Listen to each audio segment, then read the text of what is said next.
अस्सलाम वालेकुम रहमतुल्लाहि व बरकातुहू। चंद सवाल थे ईद के हवाले से। एक सवाल था कि ईद की नमाज में कितनी तकबीरात जो हैं वो साबित हैं।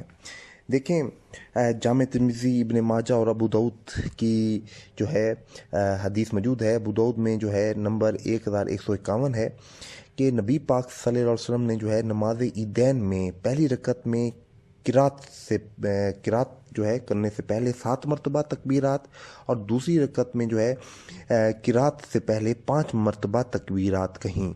अब ये जो हमारे अहनाफ के भाई 6 तकबीरात जो है वो करते हैं, ये साबित नहीं है, ठीक है ना जी।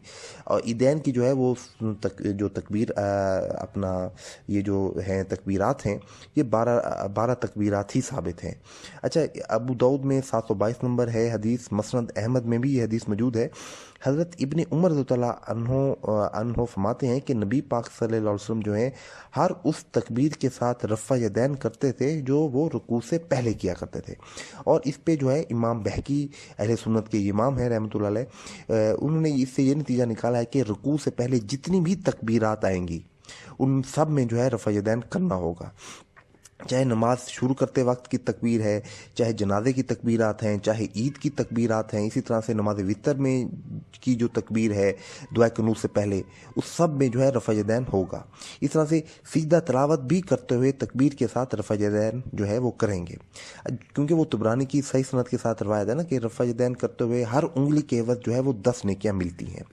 इस तरह से एक सवाल था कि अगर ईद की नमाज में अगर किसी की तकबीरात रह जाएं तो फिर क्या किया जाए। देखें, बिलफर्ज अगर कोई पहली रकात में जो है इमाम तकबीरात जो है वो भूल गया है या उसने कम कही हैं तो कोई मसला नहीं है। दूसरी रकात में जो है वो छूटी हुई तकबीरात जो है वो साथ मिला लें। और अगर बिलफर्ज जो है दूसरी रकात में भी तकबीरात कहना भूल गया है या उस इमाम ने कम कही हैं तो इस पर किसी किस्म का कोई सजदा साहब नहीं है। असल में मेन स्ट्रक्चर नमाज का तो अपनी जगह मौजूद है। तकबीरात कोई फ़र्ज या वाजिब तो नहीं है, सुन्नत है। नमाज हो जाएगी मगर सवाब में कमी आएगी।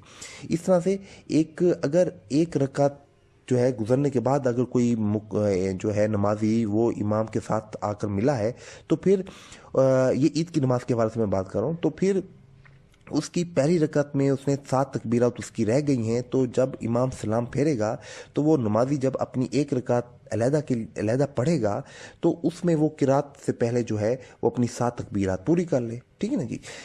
एक और सवाल था कि ईद की नमाज अगर किसी की रह जाए तो वो क्या अकेले पढ़ सकता है।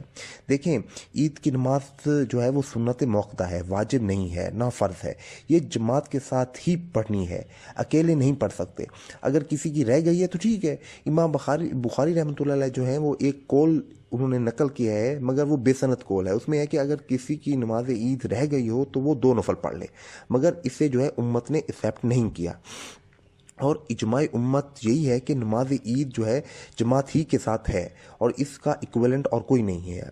अगर किसी की ईद की नमाज जो है जमात के साथ रह गई है तो खैर है, वो गुनाहगार नहीं होगा, ठीक है ना जी, मगर वो एक फजीलत से तो ज़रूर महरूम रहा है, ठीक है ना जी।